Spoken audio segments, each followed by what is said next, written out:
charge the handlights. I'll go and tell him to do. Is he still afraid of the dark? Good day, everyone. Let me just I'm sorry. My brother isn't afraid of anything. let me turn that down. Yeah, so today, this will be less of a... I haven't written anything down. I'm just improvising. I just wanted to say a few words before I presented you with some screen caps of Max Ophuls' 1955 masterpiece, Lola Montes. Critically controversial when it came out. This was considered a film that was all technical, all lavish production, like the greatest production anyone had ever seen. The most expensive French film ever made up to that point. No, scratch that. I believe the most expensive film ever made in Europe up to that point, which is remarkable. Max Ophuls, phenomenal director. And here we have Lola Montes, a film which was criticized for having kind of a weak narrative, and what Roger Ebert would claim is a wooden lead performance that prevents the film from achieving greatness status. Well, all I have to say to Fatso is, if you really care about a film story, read a book. If you really care about the acting of a stage narrative, go to the theater. You know, are you kidding me? Like, you watch a film like Lola Montes and you try to argue, you have to go, and you feel obligated to argue unintuitively, and I know that's unintuitive. You're like, wow, this is great. Oh, but like, I should single out that performance though. It's like, no, trust your gut. Trust that fat fucking gut of yours. This is a beautiful film. Orson Welles once suggested that one of these days, this is an interview of Orson Welles in, I believe, the 1960s. I'm being relayed. I didn't actually even hear this interview. It's Noel Oakeshot's relayed it to me one time. And let's turn it down a bit more. So, what we've got here is also an interview with Orson Welles where he claims that one of these days, people like Max Ophuls will be seen as irrelevant. You know, Ophuls is known for these large, elaborate, this sense of scale. These elaborate productions where the camera is moving around, and these huge, bulky, mid-1950s cameras are giving you the expanse of what they're capable of. And, we're maneuvering large objects in front of these relatively large cameras. In the 1950s, it may have been difficult to imagine cinema being like this being anything except the peaks of the film form, because, I mean, what else could you do with film cameras, right? Well, film cameras themselves would change significantly over the course of the next 30 years.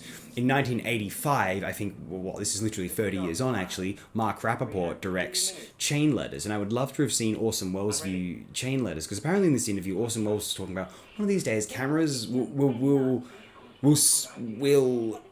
finally achieve the unfastening of the camera's rigidity, and we'll be able to move these cameras around in our palms.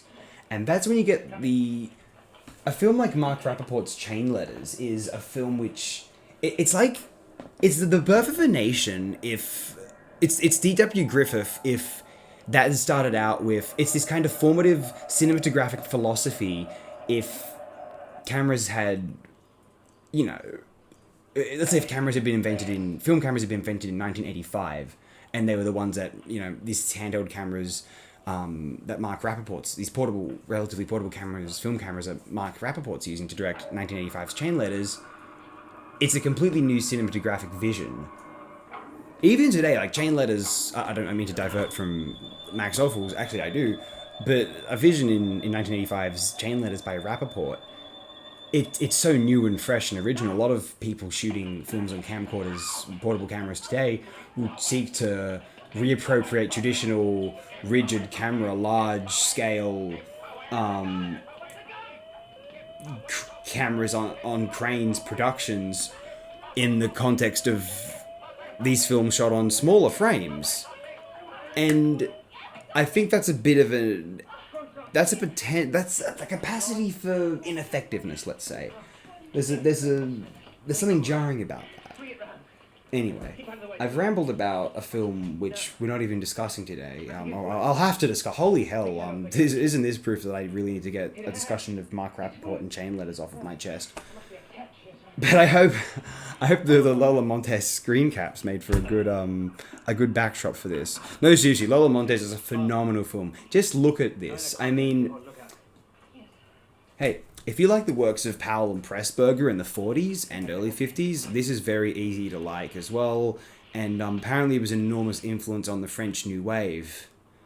I tend to think of this as being a bit elaborate and naff for the Nouvelle Vague. Like, it's hard for me to believe that the Nouvelle Vague saw this as... I mean, I'm sure they liked it because it was so filmic, but I mean, there's something kind of politically vanguard about the Nouvelle Vague, which I can't imagine that they would have been fans of something so bourgeois as Max Ophuls, but I guess, I mean, I wasn't there, I don't know.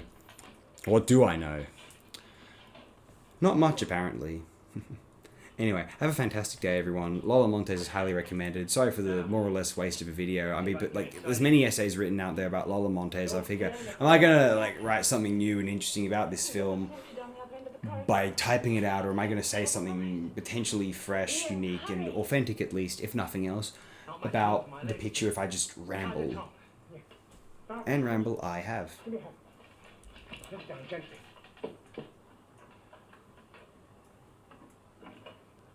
How is it? Very cramped indeed. Well, can't you sound more like a Dalek? Yes, in a monotone. You've heard them. Do you mean that? Oh, Ian Chesterton's disguised himself as a Dalek.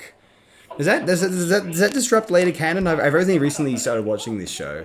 I watched the new one, and the new one's horrendous. The 2005 onward Doctor Who. That's soap opera housewife garbage.